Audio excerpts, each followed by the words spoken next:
So this is my video background and this is my text background or text clips. Now to make this text typewriter, go to effects, in effect search here crop and add the crop effect to your text clip.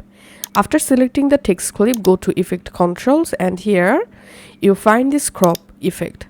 Here make sure to put your playhead at the 0 seconds of your clip and then enable toggle animation for right and give value here 100% and then move your playhead a little bit and then just click on reset parameter.